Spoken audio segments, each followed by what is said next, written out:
What is up, Highway 83 YouTube followers? We're back with another video. Tommy came to help, but he's distracted and he's gone now. Today we're going to cover two of the most basic things about geo-trackers, Suzuki Samurais, or any vehicle in general. We're going to cover the most common issue with the vehicle not starting, and more importantly, a pet peeve of mine is people when they're trying to describe to me or to a mechanic or anybody else over the phone what their car is doing, and they explain it wrong. When they say my car is turning over, or it won't, they're saying it won't turn over. And a lot of times people misuse that phrase. They don't know what they're trying to talk to. And if you didn't have a dad like mine that just gave you shit for getting it wrong, I mean, you learned at 9 years old what turning over meant and what it didn't mean. So that's the very first thing we're gonna do. So I got this geo-tracker here and I got it rigged up so that the car won't start right now. And I'm gonna show to you that what this means. So I'm gonna stick the key in, I'm gonna jump in there and just listen to what's going on. So let's say you're like, yeah man, I'm on the side of the road, dude. This bad boy, I'm broke down, you know? So you're in the car and you're like, and you're just like, oh man. Well, what that's doing, that car is turning over right now. That's literally the engine, the crankshaft is turning over. So this is turning over. What it's not doing is it's not firing. So either you're not getting fuel or you're not getting spark. But don't describe that as it won't turn over. What no turnover means is you stick the key in the ignition and you hear something like click, and that's it. No electrical power, it just click and she's done. Or let's say you stick the key in and you hear a wow, wow, wow. That's a very slow turnover, and then it usually goes to wow, wow, wow, click, click, click, click, click, click, click. That's either dead battery or what we're about to get into, bad connection on the battery cables. And you got to start with the basics, and that's the very basic thing that everybody overlooks. Not everybody, but most people overlook. And I found on these old guys here, there's corrosion issues and you're just not making good contact with the battery cables to the battery. So we're gonna take a break, we're gonna jump over to the battery, and I'm gonna show you what I'm talking about. Highway 83, we're back from our little recess, had a little beer break there. Now we are talking about the battery connections. So if you've talked to me and I said, check those battery connections. Now what I'm talking about is not just a quick, ah yeah, there they are. Ah yeah, okay, we're good. No, not just looking at them. Sometimes you'll look at them and you can see massive corrosion, green, white, flaking junk all over the place. You know what I'm saying? That's a telltale sign. But what I'm talking about is really inspecting them. So you're gonna loosen up, most of them are 10 millimeters. You're gonna loosen it up enough to wiggle them off. Both connections we want off. You're gonna check the terminals here, but more importantly, you're gonna see there's some green shit on here. That's some of the corrosion. This one's not too bad, but you're gonna thoroughly clean this, and I'm gonna show you another one in a second that are more prone to it, but I'm talking about the full works. So you're gonna, a lot of times I roll up a piece of sandpaper, not too heavy of a grit. I think this is 220.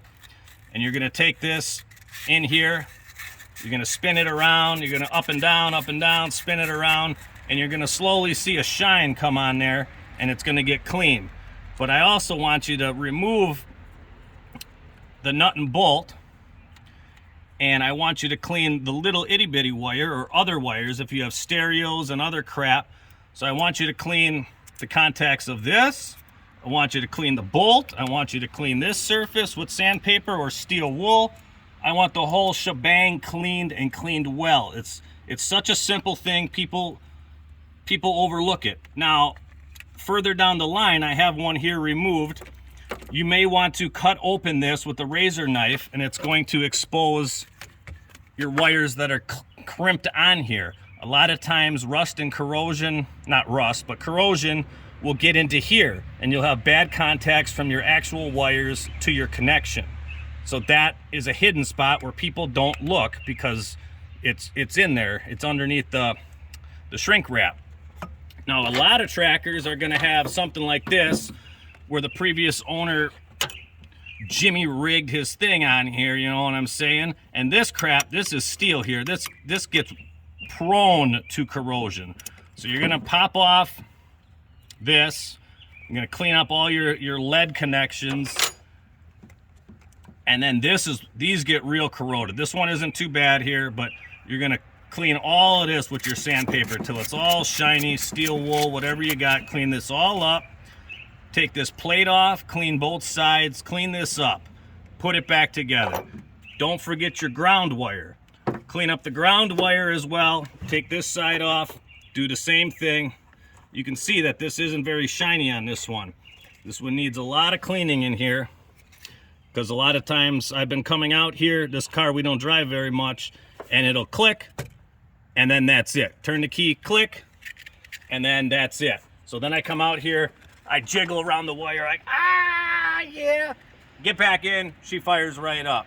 So I know it's just from sitting, it's getting corroded, and it's really just that simple. So a lot of times, that's the very first thing I do. If anybody asks, I say, inspect, thoroughly clean these, and even if that's not the issue, it needs to be done. And then there is a product you can spray on top of your terminals. It's a red film that prevents it from getting corroded again. So I recommend using that as well. Different climates, humid and stuff like that, you'll get more corrosion than other places. So I also forgot to mention, but you test your battery, right? Test your battery, you got 12.6, you got some good strong volts, but she ain't starting. Then you know you got contact problems, because your battery's got juice, it's just not getting to the rest of the vehicle, to your starter, to your ignition, to all the components that are required to start a vehicle. So to recap, if you're describing to your mechanic, get good with the noises, you know, just be like, yeah, man, my car was like, it was like, you know, make some noises for the guy. Don't say the car's not turning over, because it is turning over if it's making the noises and just not starting. So make sure you describe it properly, or the guy ain't gonna be able to help you. You're already asking a lot for a guy to fix your car over the phone. You know, being a guy that works on cars, it's not easy to diagnose and fix a car over the phone. So be helpful, learn what turning over is and what not firing means. So hopefully you learned a little bit from that. And please do not overlook the battery terminals. Give them a good clean. Go out there, do it even if you don't think you need to do it. Give them a good look over. Thank you guys for watching. We got some other great videos for you coming.